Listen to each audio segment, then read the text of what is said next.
सबैजनालाई नमस्कार। वेलकम छ मेरो युट्युब च्यानलमा। म धेरै पछि भिडियो बनाउँदै गइरहेको छु। हामीमाथि एउटा वज्रपात हुन गयो। हाम्रो ममता माई आमा, सासू आमाले हामीलाई सधैँको लागि छोडेर जानुभयो। उहाँको आत्माले शान्ति दिनुहोस्। हामी सबै परिवारको तर्फबाट उहाँलाई विभिन्न पाठ पूजा गरेर उहाँलाई स्वर्गमा तार्ने हामीले पूजा विधिबाट कार्यक्रमहरू गर्दैछ। म धेरै बोल्न गइरहेको छैन, चाहेको पनि छैन। यही भिडियोमा हेर्नु होला। अलिअलि भिडियोहरू मैले पस्केको छु।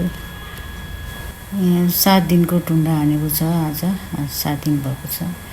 अनि के अरे धेरै भिडियो त गर्न सकेको छैन, जति छ त्यति नै गरेको छु।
सानो भन्छ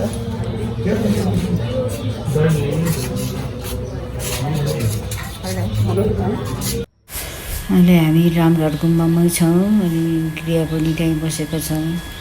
अनि अर्को पितृकार्य नसकेसम्म हामी चाहिँ 13 दिनको पितृ कर्मकाण्ड नसकेसम्म हामी चाहिँ त्यहीँ नै बस्नेछौँ।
विशेष गरी तपाईँहरू आज यो ढुङ्गामा गति गर्नु भएको छ। विशेष तपाईँहरू जहाँ दुःख घडीमा हुनुहुन्छ। आज परिवारको हाम्रो जन्मदिने आमा तपाईँहरूको साममा हिजो सामुमा हुनुहुन्थ्यो भने आज हुनुहुन्न। उहाँको पार्थिव शरीर हामीले तल हाम्रो भाषामा झुसो भन्छ अब त्यसलाई घाटमा लगेर उसको पार्थिव शरीरलाई हामीले दफन गरिसकेको छ अनि तपाईँले उहाँको लागि विदा गरिसक्नु भएको छ। तर उसको शरीर सडेर गए पनि उसको चित्त विज्ञान मरेको हुन त्यो चित्त विज्ञानले तपाईँहरूमाथि धेरै आश गरेको हुन्छ। उहाँले तपाईँहरूलाई सम्झिने छ, तपाईँहरूमाथि रुने छ, तपाईँहरूमाथिले बोलाउने छ, मेरो छोरा, मेरो छोरी, मेरो नाता नातिनी, मेरो परिवार, मेरो इष्टमित्र भनेर तपाईँलाई बुहार्ने छ। तपाईँले त्यो चिजहरू तपाईँले लिनु सक्नुहुन्न। यही कुराहरू भगवान बुद्धले पत्ता लगाउनु भयो कि एउटा राजगतिमा जन्मेर राजाको छोरा कुनै किसिमको दुःख आपत्ति कुनै पनि उहाँलाई त्यो राजाको छोरालाई दुःख थिएन नि त। तर पनि एक दिन यो सोचेँ यो पार्टीसरी मैले छोडेर जानुपर्छ, मैले एक दिन म मर्नुपर्छ। मेरो यति कल्पनाको उमेर भर्खरको जेनेरेसन 20-21 वर्षको उमेर पनि यदि यो उमेरले पनि मलाई ईश्वरीले मलाई भोलि साथ छोड्छ, म बुढो हुन्छु, त्यही माथि बुढो मलाई ममा चाहिँ रोग लाग्छ, त्यो मात्रै दिन म मर्नुपर्छ भन्ने कुराहरू बुद्धले पत्ता लगाउनु भएर भगवान बुद्धले 29 वर्षको उमेरमा राजगति त्यागेर आज बुद्धले इन्डियामा अर्काको देशमा गएर आफ्नो यो जङ्गलमा बाघ भालुमा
आगो बोल्ने हामी भयो भने ठिक हो होइन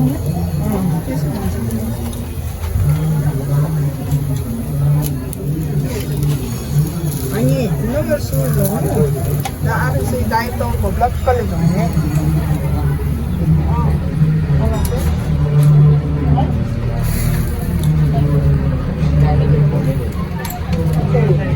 खाली भोका त पाउ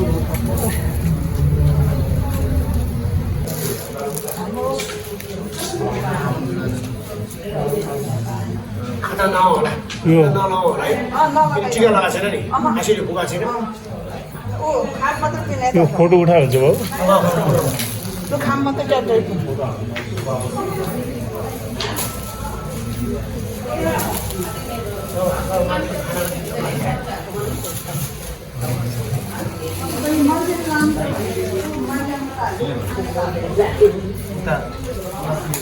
कसलाई रे ए उहाँ बाबु के अरे उहाँ गुरुले